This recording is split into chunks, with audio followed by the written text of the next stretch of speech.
I wanted to talk about never neglecting to acknowledge an effort a horse makes, especially if it's a show of something that they just learned, or something that you work through to, like behavior that you've taught them to stop doing, or a behavior you taught them to implement, right?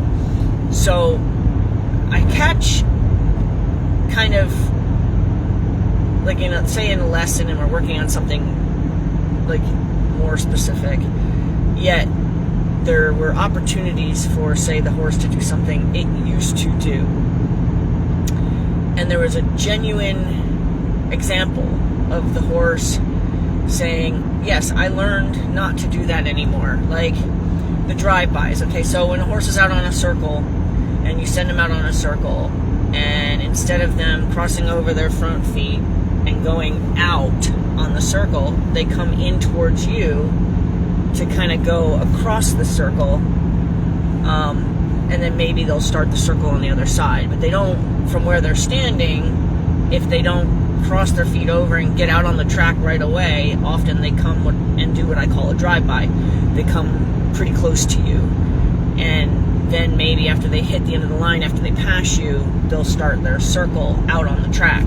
I want them to start the circle out on the track the instant I tell them I need you to go out on the circle. So like if I always have a start, a middle, and a finish.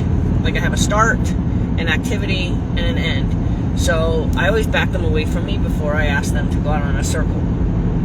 Then I point in which direction I would like them to go, and then I give them the cue as to what gait I'd like them to depart in. So whether I ask them to walk, trot, or canter, they know that. Their information is provided to them. But I want them, when I point in the direction that I want them to go, I want them to cross over their feet. I want them to look in that direction, and then I want them to cross over their feet and stay out on the track that their hind feet are already on. Okay? Let's just say a horse has a bad habit of coming in and doing the drive-by.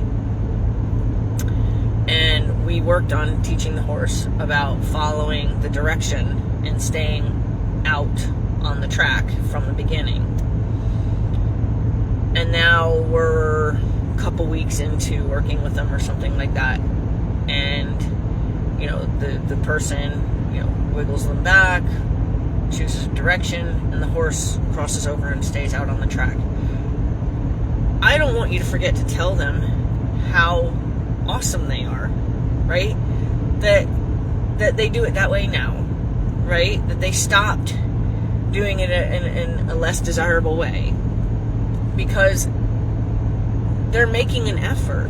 You know what I'm saying? Like they decided that the information was good enough that they can follow your guidance each and every time. They deserve to still be told, good job, and usually I just, I'll just say something like, good. I want to have a connection with my animals. I want to know that the conversations that I have with them are conversations they want to have with me. So I always want them to know that I appreciate their participation. I appreciate the efforts that they make, and I appreciate their acknowledgement, or I offer them acknowledgement that I see you learned that. I see you tried to do it different than you used to do it.